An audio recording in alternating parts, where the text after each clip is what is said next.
এর আগে একবার এসেছিলে না? একবার এসেছিলাম, তারপর দেখলাম মানে আমার জন্য টিউশনস করাই। তা আমরা চেষ্টা করছি নিজে যা রোজগার করবো সেটা নিয়েই পড়বো, মা বাবার কাছে কোনো হেল্প নিই না। আমাদের অ্যাডমিশনে দেরি হলো। আচ্ছা, ভালো জিনিস। আর তোমরা অবশ্যই এগিয়ে যাও, আর সাথে সাথে তোমরা সাকসেস হও। মা বাবাকে আরও তোমাদের সহযোগিতার প্রয়োজন আছে, কেননা যখন বাবা মা আমাদেরকে বড় করে একটা সময় তারাই শিশুরূপে আমাদের কাছেই চলে আসে, তাই না? তারপরে আমরা ইনকাম করবো, আমরাই সব কিছু করবো, আমরা বাবা মাকে দেখবো, এটাই আমাদের মূল কাজ, তাই তো? হ্যাঁ, যারা আসতে চাইবে বাইরে থেকে তাদের কি বলতে চাইবে? এখানে যদি আসা হয় তাহলে সাকসেস অবশ্যই পাবে, যদি এটা খাটলে সে অবশ্যই পাবে। জয় হিন্দ বন্ধুরা, আশা করি আপনারা ভালো আছেন। আমি আপনাদের বন্ধু এক্স সোলজার ফিরদৌস মন্ডল। আপনারা হাজির প্রি ডিফেন্স একাডেমিতে। বন্ধুরা, আজকের একদম আমাদের কাছে অলরেডি আমাদের ওখানে মিঠু বলে একটি বোন চাকরি পেয়েছে, ঠিক সেই জায়গা থেকে আরও দুটি বোন এসছে। ও বর্তমানে বেঙ্গল পুলিশে সার্ভিস করে। আর বন্ধুটির নাম কি, বাড়ি কোথায়, সব এখন আমরা জেনে নেব। আবারও বলি, এখান থেকে ম্যাক্সিমাম 5 থেকে 6 কিলোমিটার দূরে, কতটা ঠিক আমার ওই সাইডটা জানা নেই, আমি জেনে নেব। তোমার নাম কি? রিমা গাইন। রিমা গায়েন। রিমা, তোমার বাড়ি কোথায়? জুলপিয়া। জুলপিয়া। দিদির বাড়ি কোথায়? জুলপিয়া। জুলপিয়া। তোমরা যমজ বোন তো? ওর নামটা একটু আমার নাম রিয়া গাইন। রিয়া গায়েন তো? ঠিক আছে। তো তোমার বাড়ি জুলপিয়া, এটা কোন জায়গায় অবস্থিত? আমতলা বাড়িপুরের যেখানে অটো স্ট্যান্ড আছে, 40 বাস স্ট্যান্ড, ওখানেই জুলপিয়া। অর্থাৎ এটি হচ্ছে দক্ষিণ চব্বিশ পরগনার মধ্যে অবস্থিত, তাই তো? আচ্ছা। আচ্ছা, তোমরা প্রথম পড়াশোনা কোথায় করেছো? আইসিএসসি বোর্ডে ওটা পড়েছি। কোন জায়গায়? ওটা হাওড়াতে। হাওড়া। আর বর্তমানে কোথায়, মানে এইচএসটা কোথা থেকে দিলে? এইচএস দিয়েছি আমি ঠাকুরপুর থেকে, বলাকা হাই স্কুল থেকে, Alipur girls and boys same. আর এখন তারপরে কলেজ করেছি সেন্ট জেভিয়ার্স কলেজ থেকে। তারপরে কমপ্লিট হওয়ার পরে এখন বিএড করছি সোনারপুরে দেবনারায়ণ শিক্ষা সংস্থান থেকে। ও, তুমি গ্র্যাজুয়েট কমপ্লিট হ্যাঁ। দুজনেই নাকি? হ্যাঁ, গ্র্যাজুয়েশনে কি সাবজেক্ট ছিল? আমার কমার্স বিকম অনার্স দুজনেরই। একই, পুরো প্রথম থেকে একই? একদম। তাহলে দুজনের হার কেন চেঞ্জ হচ্ছে? ওটা চেঞ্জ হয়নি কারণ পড়িনি তাই জন্য।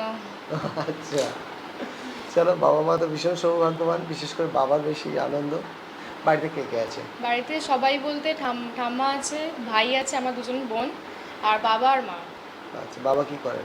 বাবা এমনি ফার্মিং করে, ফার্মারে চাষ করে, চাষবাস করে। আচ্ছা, আবার বলি, বোনের 1 সেন্টিমিটার হাইট কম আছে, তাই না? হ্যাঁ। কিন্তু ওরা কোনো দিন ফিজিক্যাল প্র্যাকটিস করেনি, মানে দৌড় ঝাঁপ এই সকল করেনি। তো আশা করি ওর হাইটটা বেড়ে যাবে এবং ওরা ভালো স্টুডেন্ট। বাকিটা তো টাইম বলে দেবে কতদূর কী হয়, তাই না? কাটতে পারবে তো? হ্যাঁ, প্রচুর কিসে চাকরি করতে চাও? আরপিএফ করতেছে। আরপিএফ ফর্ম ফিল আপ করেছো? হ্যাঁ, করেছি। Sure. তো বোনের সাউন্ড কিন্তু যাচ্ছে না, ও অনেক দূরে আছে, ঠিক আছে? তো যাই হোক, তোমরা গ্র্যাজুয়েট আছো, তোমরা এগিয়ে যাও। শুধুমাত্র কনস্টেবলে থেকে থেমে থেকো না। খেয়াল রাখবে, কনস্টেবলের থেকে একজন এসআই হওয়া কিন্তু অনেক সহজ। আবারও বলছি, শুধুমাত্র রাইটিং স্কিলটা যদি একটু তুলে নিতে পারো, তো এসআই অনেক সহজে হওয়া যায়। আরপিএফ এসআইটাও করেছি। করেছো? তুমিও করেছো তো? হ্যাঁ, চলো, শুভেচ্ছা থাকবে। কিছু বলতে চাইবে? তুমি এর আগে একবার এসেছিলে না? একবার এসেছিলাম, তারপর কতদিন আগে? 1 মাস আগে। তারপরে আগের মাসে এসেছিলাম, এতদিন ধরে দেখলাম মানে আমার জন্য টিউশনস করাই।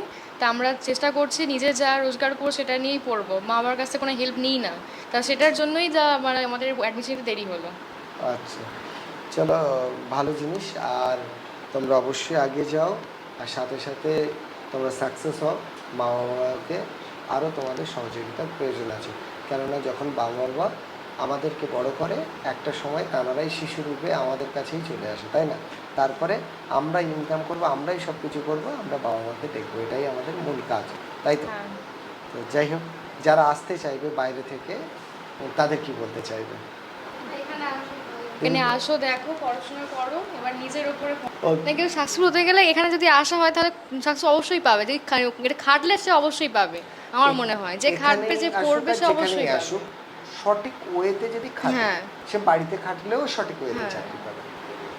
আমার কাছে এসেই চাকরি পাবে না, এরকম কোনো ব্যাপার নেই। নিজে যদি খাটে হ্যাঁ, সঠিক এবার পথে, আমি অবশ্যই খাবে। অলরেডি যেহেতু 15 বছরের আমার অভিজ্ঞতা আছে, যেহেতু প্রচুর ছেলেমেয়ে আমার কাছ থেকে সাকসেস হয়েছে, আজকে 300 প্লাস হয়ে গেছে, সেই জায়গা থেকে দাঁড়িয়ে আমার মনে হয়েছে যে আমার যে ম্যানেজমেন্টটা একটু হলেও ভালো, কারণ আমার কাছে ছেলেমেয়েরা পাস করছে। তো সেইভাবেই তোমাদেরকে রেডি করার চেষ্টা করুন। যারা আসবে তাদেরকে আমি আমন্ত্রণ জানাচ্ছি, অবশ্যই বলবো বাবা মাকে সাথে করে নিয়ে আসুন। আসার পরে পুরো দেখুন, দেখার পরে আপনাদের যদি ভালো লাগে, যদি মনে হয় কনফিডেন্স আসে যে না আমি করবো, করুন।